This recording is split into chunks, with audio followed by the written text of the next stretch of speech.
Hola, mi nombre es Juan Carlos Restrepo y soy profesor del curso virtual de atención al paciente con heridas. Hoy vamos a ver la clase de valoración de heridas. Hemos visto a lo largo de estos videos cómo se valora una herida crónica. Hoy vamos a pasar a otra de las características no menos importante. Podría decir que la característica más importante para que valore la herida y valore el proceso de cicatrización y son los bordes. Estos bordes, va a ver que en la bibliografía aparecen muchos tipos de bordes. A mí por academia me interesa que sepa dos partes específicas. Si los bordes son antiguos o los bordes son nuevos, es decir, si los bordes son invertidos o son evertidos. Pero antes de ver eso, quiero que miremos estas definiciones. Primero que todos los bordes reflejan las características más importantes de la lesión. Te dan una idea si el proceso de cicatrización está activo o está detenido, ¿sí? Aparte de eso, estos bordes, lo que se busca no es que los bordes en una herida crónica, no es que los bordes se junten, sino que por el contrario se llenen desde abajo y se pierdan, por así decirlo, en el horizonte de la herida. Y también nos va a dar una idea pues, de qué tan avanzado está el proceso de cicatrización. Entonces vamos a tener como dos tipos de borde. Los bordes que son evertidos, o sea, unos bordes que son hacia afuera, que son sangrantes, y ahí en ese hablamos de que la herida es una herida que tiene menos de 3 meses de antigüedad y el proceso de cicatrización está activo. Repito, si tenemos unos bordes evertidos hacia afuera, sangrantes, hablamos que la herida tiene menos de 3 meses de antigüedad y el proceso de cicatrización está activo. Por el contrario, si tenemos unos bordes que van hacia adentro, invertidos y que se tocan a ellos mismos, son engrosados, hablamos de que la herida es una herida antigua, tiene más de 3 meses de antigüedad y el proceso de cicatrización está inactivo, ¿sí? O que está pues enlentecido. Eso es que nos va a dar idea de que estos últimos bordes va a haber que hacerles desbridamiento cortante para que otra vez queden evertidos, sangrantes y el proceso se active. Aparte de esos bordes me van a dar una idea pues dependiendo de sus características del color, si hay presencia de eritema, cianosis, los signos de inflamación como tal y la temperatura de la piel. Para que me entiendan lo que acabo de decir, vamos a pasar pues varias heridas. En pantalla vemos por ejemplo una donde usted ve hay unos tipos de bordes de los que acabamos de mencionar. Entonces tiene por ejemplo bordes invertidos, véalos acá que están hacia adentro, aquí tiene unos bordes evertidos, aquí tiene unos bordes invertidos, pero si usted mira el lecho, es un lecho que está rojo brillante, ¿sí? Que está activo, es decir, en este caso habrá que cortar estos bordes, cortar y cortar y cortar para que el proceso vuelva a quedar activo y los bordes pasen a ser evertidos y tenemos un lecho activo. Contrario, por ejemplo, a este paciente, que este paciente, por ejemplo, si tiene unos bordes, ¿sí? Que están evertidos, o sea, hacia afuera, mire que están como sangrantes, a pesar de que el lecho, diferente a la imagen pasada, está totalmente inactivo, porque vea que tiene mucho tejido necrótico, ¿sí?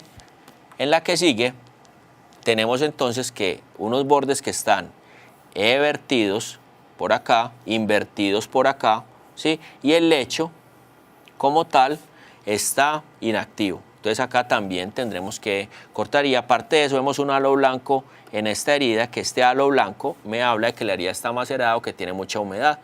Por eso se ve también el lecho desvitalizado. Entonces acá acaban de ver diferentes tipos de bordes. Recuerde, bordes evertidos, bordes invertidos. Los bordes invertidos son los que hay que poner a sangrar, hay que hacer el desbridamiento cortante para que otra vez el proceso quede activo.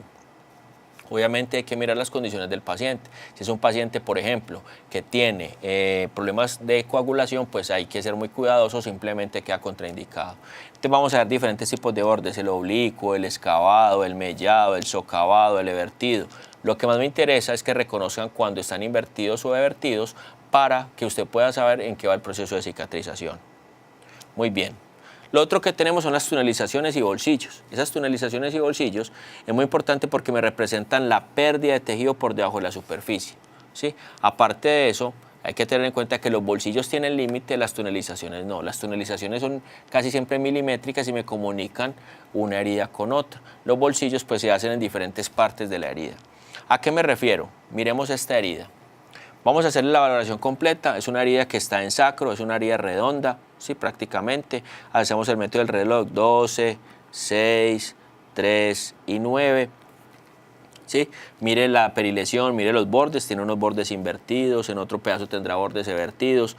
Y si estamos hablando de bolsillos, quiero que vean que esta herida tiene varios bolsillos. El primero lo vemos acá, ¿sí? Mírelo acá, es el primer bolsillo. El segundo bolsillo, si usted afina la mirada, mírelo acá. Y el tercer bolsillo, si usted mira y afina un poquito más, aquí está. ¿De qué le da idea a esos bolsillos? Esos bolsillos pues le da idea de que el proceso de cicatrización va muy, es decir, no va en buen camino, y aparte de eso, cuando aparecen los bolsillos, lo que dice la norma es que el tamaño pasa a ser indeterminado, ¿sí? Es decir, yo puedo tener un tamaño de 90, de 50, de 27, de 110, el tamaño que usted quiera, pero apenas aparecen los bolsillos, ya usted debe decir que esa herida tiene un tamaño indeterminado. ¿Qué quiere decir esto? Que usted tendrá que trabajarle primero a llenar, a llenar estos bolsillos, ¿sí? Tratar de que granulen, y cuando granulen ahí sí le puedo dar un tamaño a la herida, porque esos bolsillos indican severidad como tal. Es importante también que mire que esta herida tiene diferentes tonalidades de rojo. Esas diferentes tonalidades de rojo le dan una idea que es una herida que está infectada, y tiene por acá herida satélite. Esto quiere decir, a grosso modo, que la infección es tan grande acá que se sale a estas partes. Muy bien. Esta herida, por ejemplo, si ven acá, pues todo esto, todo el lecho está desprendido, y acá, si mira acá, tiene un bolsillo. Puede tener mucho más porque se ve que el lecho está desprendido. O si vean esta, pues esto acá también es un bolsillo. Mire que usted casi que puede meter la mano en esa lesión. También una úlcera por presión en sacro. Los bolsillos, hablamos de erosión en los bordes de la herida. Las tunelizaciones, separación de la fascia, ¿sí? Es muy importante que usted reconozca que la tunelización me compromete varias partes, una pequeña porción de los márgenes de la herida, porque son milimétricos. Los bolsillos pueden comprometer una parte mucho más grande. Y las dos únicas situaciones especiales que no entran acá son las fístulas, ¿sí? que son casi siempre heridas quirúrgicas y úlceras por presión, y que las dos que salen de que se tratan aparte es la fístula rectovaginal o la fístula enterocutánea, que son dos heridas aparte que se tratan de forma diferente y que no clasifican como tal como bolsillos. La otra característica que valoramos es el tejido necrótico.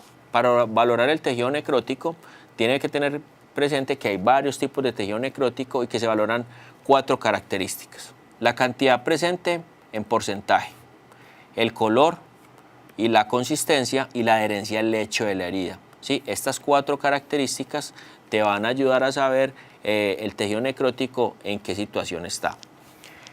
Hablamos de que hay 2 tipos de tejido necrótico: la necrosis, que es el tejido muerto como tal, y el esfacelo. La necrosis es negro, gris, café o amarillo, y el esfacelo casi siempre es un amarillo más oscuro, pero ya lo vamos a ver, es un tejido que, a diferencia de la necrosis, que es semidesvitalizado. Este que ven en pantalla, por ejemplo, es un tejido necrótico. Usted no lo está tocando, pero ya ve que la consistencia es rugoso, ¿sí? Como tal, que es áspero. Si yo parto igual la herida, como hemos hecho con todas las otras, y para mirar el porcentaje de tejido necrótico, hablamos que este es si hacemos un plano cartesiano, hablamos que este es el cuadrante 1, el cuadrante 2, el cuadrante 3 y el cuadrante 4. Yo puedo decir que cada uno de esos cuadrantes, o todos esos cuadrantes, suman el 100%, ¿sí? Y que cada cuadrante me vale un 25%. ¿Qué quiere decir esto? En este caso, todos los cuadrantes están en su totalidad con tejido necrótico. Aquí el tejido necrótico es del 100%. Si en esta herida, por ejemplo, fuera solamente 25, aquí no hubiera tejido necrótico, decimos que es del 75, ¿sí? O si en estas dos no hay, o en estas dos no hay, hablamos de que es del 50, y usted va llenando pues cada porcentaje. Si este está solamente, por ejemplo, esta parte, ¿sí? Y todo este está bien, todo este otro aquí está bien, hablamos entonces que del 25% este tiene un 10 o un 12% y ya suma al resto, y pues entonces esta herida puede tener un 80%, un 70%, un 56%, no sé, cualquier característica. El hecho es que quede un porcentaje del tejido necrótico como tal. Esta, por ejemplo, usted se preguntará, ¿cuánto tejido necrótico es acá? Si usted mira bien, aquí no hay tejido necrótico, esto es un hematoma. Lo importante de la observación visual.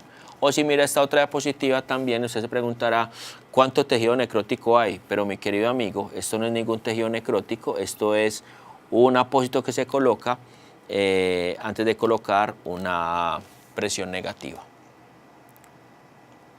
Entonces, hay dos tipos de tejido, el esfacelo y la escara. El esfacelo entonces es menos severo, la escara es un tejido mucho más dañado.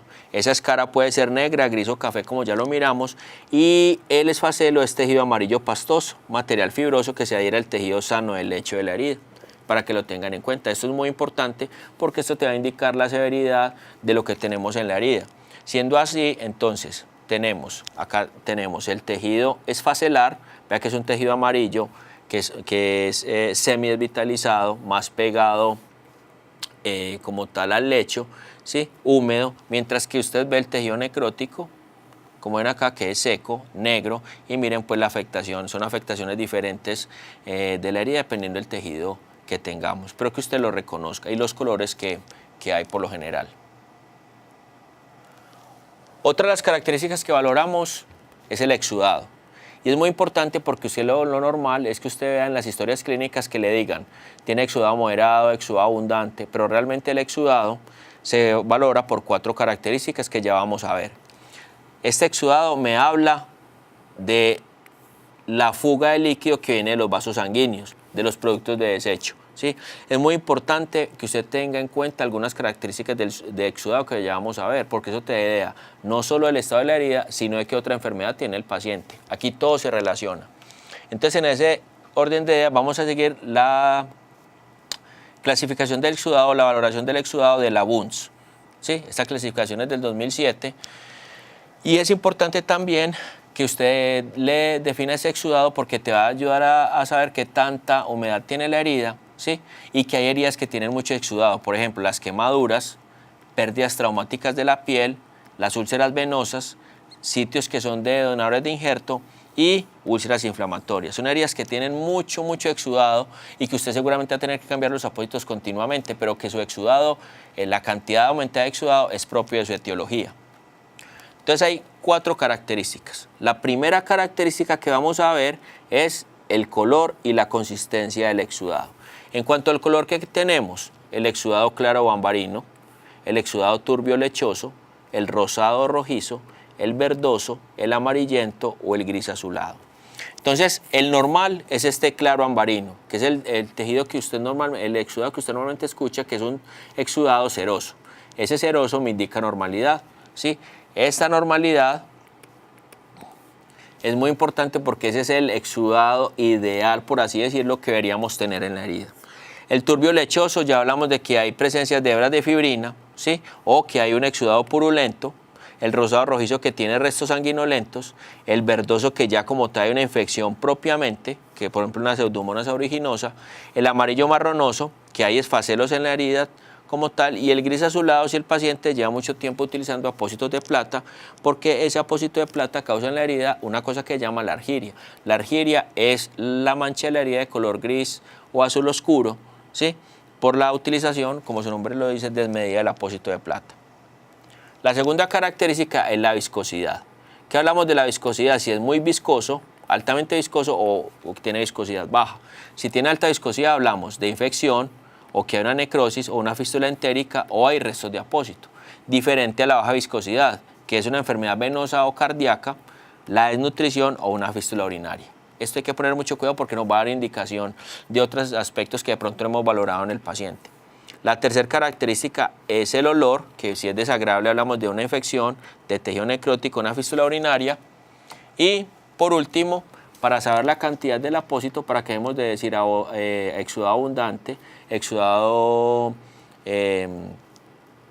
poco exudado o medianamente o en mediana cantidad, hablamos entonces del apósito, y el apósito puede ser seco, húmedo, que esté húmedo es el ideal, mojado, saturado o con fuga de exudado. Quiere decir que yo tengo una herida que tiene abundante exudado, ¿sí? Hablamos que puede estar saturado o con fuga de exudado. Si es la herida como tal, que tiene tanto exudado, le tenemos un apósito y ese exudado sale del apósito, es con fuga de exudado. Un ejemplo de lo que acabo de decir es lo siguiente. Este apósito, por ejemplo, que le están quitando al paciente, es un apósito que está, si vemos la clasificación, húmedo. Húmedo, que dice, hay pequeñas cantidades de líquido visible cuando se retira el apósito. Es decir, mire, una pequeña cantidad. Diferente que si yo me voy a esta herida, si usted observa, aquí está el apósito, pero el exudado se salió como tal del apósito. Aquí hay una fuga de exudado. Ya usted sabe que es mucha la cantidad, es tanta que el apósito no lo puede conservar. ¿Sí? Y así no tiene que estar diciendo moderado, porque como moderado, abundante o en poca cantidad, lo que quiera decir es muy subjetivo. Ya aquí queda claro para todos cuando es un exudado con fuga de exudado, que es tanto que sale del apósito. Acabamos de ver otras características que complementan la valoración de la herida. Una, como son los bordes, que te da una idea clara de cómo está el proceso de cicatrización, sea activo o pasivo. O la última, el exudado, que es uno de los errores más comunes que se cometen en la valoración de heridas, porque todas se utilizan términos como abundante exudado, moderado exudado, y que como tal son subjetivos y no dan una idea clara de qué situación está la herida. Es importante que utilice esta clasificación en las notas de los pacientes que tengan una herida que usted valore, porque seguramente harán mucho más fácil que llegue un tratamiento más efectivo.